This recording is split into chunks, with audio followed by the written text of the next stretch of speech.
तो hello guys, आप सभी लोगों ने फिर से हाजिर है मैथलेस सेंटर की और एक न्यू एपिसोड। तो और जैसे कि हम सभी लोगों ने पिछले एपिसोड के लास्ट में देखा था, डावलिंग ने गुस्से से एक बंदे को पीटने के लिए अपने हाथ को ऊपर उठाया था और फिर तभी ये सब कुछ देख के वो नीलामी वाली जो लड़की थी उसे लगा था कि वो लड़का अपने बोली लगाने के लिए अपने हाथ को ऊपर उठाया है और फिर तभी वो खुशी से चिल्लाते हुए बोला था कि ऊपर वाले वीआईपी लॉट से फिर से वही लड़का अपने हाथ को उठाया है। इसका मतलब वो इस पर डबल बोली करना चाहता है, 24 मिलियन गोल्ड कॉइन। और अभी हम एपिसोड 95 में फिर से दोबारा देखते हैं कि डार्लिंग के हाथ को ऊपर देख के और इस नीलामी वाली लड़की की बात सुन के यहाँ की सभी लोग जोर से चिल्लाते हुए बोलता है, होली शिट, वो लड़का पागल है क्या? वो आखिर इस बेकार चीज को खरीदने के लिए इंटरेस्ट क्यों है जो उसने 24 मिलियन गोल्ड कॉइन खर्च कर दिया है। और फिर तभी उसके साइड से वो दूसरा बंदा वो भी चिल्लाते हुए बोलता है, सच में ये लड़का तो पागल के साथ साथ बहुत ही बड़ा एक गधा है और ना जाने वो इतना बड़ा गधा आखिर कौन सा फैमिली से है। और फिर तभी सामने से डार्लिंग ये सब कुछ वो पीछे मुड़ के देख के वो काफी ज्यादा शॉक हो जाता है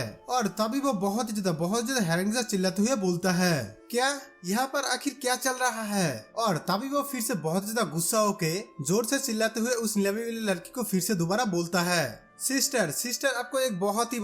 बड़ा गलतफहमिया हो रहा है, क्योंकि मेरा मतलब हाथ उठा के बोली लगाना बिल्कुल भी नहीं था। और फिर तभी सामने से वो नीलामी वाली लड़की फिर से हंसते हुए दोबारा बोलती है, हे वैल्यूएट गेस्ट, हमारे जो रूल्स है उसे तोड़ा नहीं जा सकता, नहीं तो फिर रूल्स के खिलाफ सभी लोग अपना हाथ उठा देगा और ये जो नीलामी है वो एकदम से गड़बड़ हो जाएगी और तुम्हें अभी अपना हाथ उठाने के लिए ये चीज को खरीदना ही होगा। और फिर तभी सामने से डार्लिंग ये सब कुछ सुन के वो काफी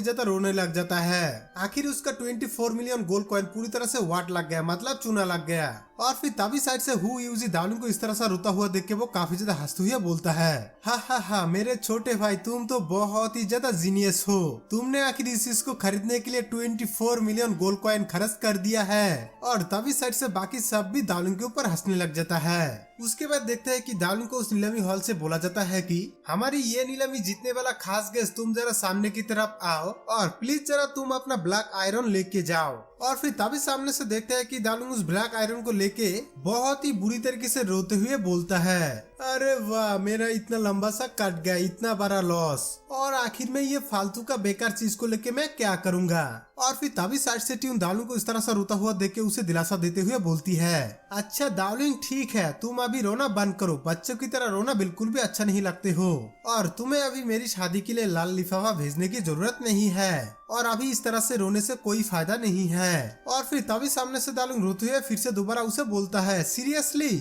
और तुम्हें आखिर ये सब कुछ एक मजाक लग रहा है। और फिर तभी सामने से हु यूजी डार्लिंग और ट्यून को एक साथ इस तरह से बात करते हुए देख के वो हैरानी के साथ अपनी मानीमन बोलता है, ये लड़का तो आखिर एक लूजर है, तो ये मिस ट्यून आखिर उस लड़के को इतना ज्यादा भाव क्यों दे रहा है और मुझे अभी लगता है कि इस लड़के के बारे में मुझे कुछ जांच करना होगा, आखिर ये लड़का कौन है और मिस ट्यून के साथ रिलेशन क्या है। और फिर तभी सामने से डार्लिंग आपस से बात करते हुए उसे बोलता है, लेकिन मैंने रियल में बहुत सारे गोल्ड कॉइन खो दिए हैं और मुझे शायद यहाँ पर वो बेवकूफी नहीं करना चाहिए था। और फिर तभी उसके सामने से ट्यून उसे बोलती है, यस एकदम ठीक, तुम्हें वो बेवकूफी नहीं करना चाहिए था। और फिर तभी सामने से वो नीलामी वाली लड़की फिर से दोबारा बोलती है, हमारे पास अभी फिर से तीसरा और एक लॉट है और अभी इस चीज का फिर से नीलामी किया जाएगा। और तभी हमें नीलामी के लिए और एक चीज को दिखाया जाता है और इस चीज का नाम है सिल्वर स्टोन। और फिर तभी सामने से डार्लिंग रोते हुए उस चीज को देख के वो काफी ज्यादा शॉक हो जाता है और तभी वो हैरानी के साथ फिर से अपनी मानीमन बोलता है, अरे ये तो एक स्वर्गीय सिल्वर स्टोन है और इसे मिनरल लिक्विड पर रिफाइनिंग किया जा सकता है और मेरा थर्ड गोल्डन बॉडी के कल्टीवेशन के लिए इस तरह की सिल्वर स्टोन की ही जरूरत थी। और फिर तभी उसके साथ से हु यूजी बोलता है, ये जो सिल्वर स्टोन है वो आम लोगों के लिए किसी काम का नहीं है, लेकिन ये एक एल्केमिस्ट के लिए बहुत ही काम का चीज है, क्योंकि ये सिल्वर स्टोन सिर्फ वही लोग रिफाइनिंग कर सकता है। और फिर तभी उसके साइड से उसके साथ वाली लड़की बोलती है, अरे वाह ब्रदर हु, तुम तो बहुत ही टैलेंटेड हो, आखिर तुम इसके बारे में सब कुछ जानते हो।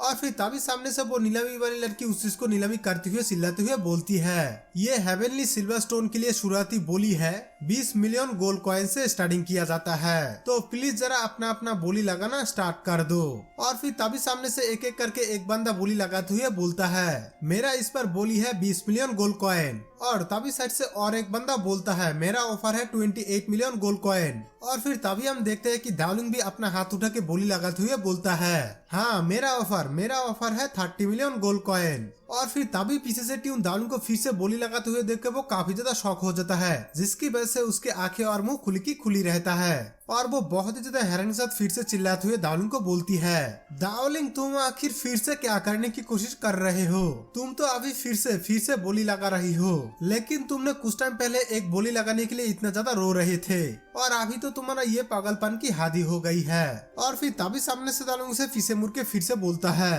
अरे नहीं मुझे इसका जरूरत है और मैं इसके यूज कर सकता हूँ। और फिर तभी उसके सामने से ट्यून उसे बोलती है अच्छा तो फिर ठीक है, लेकिन तुम फालतू चीजों को खरीद के पैसा वेस्ट मत करना क्योंकि मुझे भी अभी 20 मिलियन गोल्ड कॉइन की जरूरत है। और फिर तभी सामने से देखते हैं कि दावलिंग फिर से चिल्लाते हुए बोलता है अरे हाँ मेरा ऑफर है 30 मिलियन गोल्ड कॉइन। और फिर तभी दूसरी साइड से और एक बंदा दावलिंग को देख के वो काफी ज्यादा शॉक हो जाता है, आखिर ये लड़का इस चीज को खरीद के ऐसा क्या करेगा जो इसे खरीदने के लिए 30 मिलियन गोल्ड कॉइन बोली लगाया है। और फिर तभी वो नीचे से वो नीलामी वाली लड़की फिर से बोलती है वो वीआईपी लॉट से वो छोटा भाई फिर से अपना बोली लगाया है, वो 30 मिलियन गोल्ड कॉइन से अपना पेशकश किया है, तो क्या इसके ऊपर बोली लगाना फिर से कोई चाहेगा? उसके बाद देखते हैं कि एक बंदा वहाँ से बहुत तेजी से दौड़ते हुए कहीं और जा रहा है। फिर वो बंदा किसी के सामने आके उसे बोलता है यंग मास्टर मुझे अभी पूरी तरह से यकीन है कि अभी जिस लड़के ने उस ब्लैक आयरन स्टोन को खरीदा है उसी लड़का ने सिल्वर बीस्ट की स्किन को आपसे चुराया था। और तभी हम सामने से देखते हैं कि वो बंदा और कोई नहीं वो किंग यूफे है। और तभी किंग यूफे उस बंदे को बोलता है ओ अच्छा तो ये बात है, वो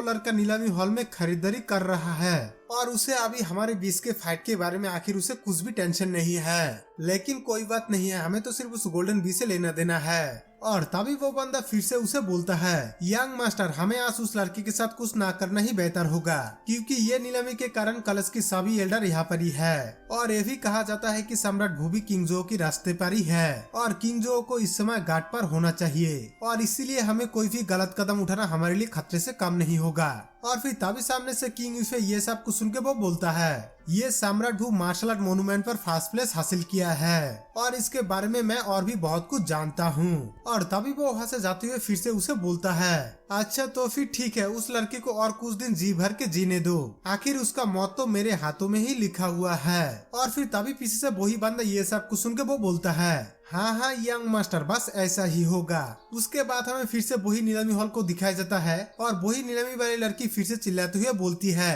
30 मिलियन एक बार, 30 मिलियन दो बार, 30 मिलियन तीन बार। और अभी छोटे भाई आपको कांग्रेचुलेशन, आप फिर से जीत गए हैं। तो फिर प्लीज तुम 30 मिलियन गोल्ड कॉइन हमारे काउंटर पर पे कर देना, उसके बाद तुम अपना सिल्वर स्टोन को कलेक्ट कर लेना। और फिर तभी साइड से दो बंदा आपस में बात करते हुए एक बंदा बोलता है अरे ये बच्चा आखिर कौन है और हम तो इसे कभी भी नहीं देखा और ये लड़का शायद इस नीलामी में पहली बार आया है, लेकिन सच में ये लड़का बहुत ही रईस है। और तभी उसके साइड से वो दूसरा बंदा वो भी बोलता है अरे तुम नहीं देख रहे हो क्या, वो लड़का वीआईपी लॉट से भू यूजी के पास खड़ा हुआ है और वो लड़का शायद सम्राट भू के फैमिली से ही एक होना चाहिए। तो फिर गाइस हमारा आज का ये एपिसोड यहाँ पर ही एंड होता है और अभी तक जिसने भी इस वीडियो को लाइक नहीं किया है वो जल्दी से लाइक करके जाना और चैनल पे नए हो तो हमारे नेक्स्ट एपिसोड देखने के लिए चैनल को सब्सक्राइब भी कर देना। तो फिर मैं मिलता हूँ आप लोगों को नई किसी और एक एपिसोड में, अभी के लिए tata goodbye, take care.